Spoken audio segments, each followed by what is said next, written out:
So yun guys, kakatapos ko nga lang to i-build itong Zoids White Liger ng Takara Tomy. So ito siya guys, sobrang ganda niya.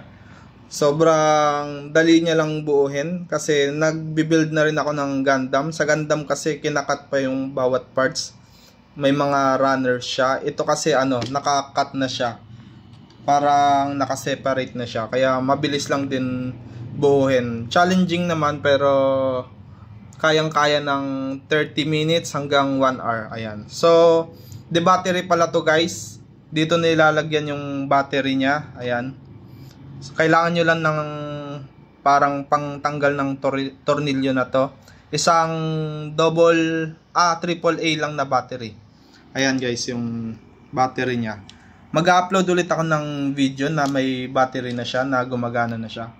Ang kagandahan lang sa Zoids na to is gumagana siya or umaandar siya. Hindi tulad ng ibang like sa Gundam, ayan. Pag na-build mo siya, di na siya gumagana or wala siyang mga battery, ganyan. Ito medyo may mga gimmick siya.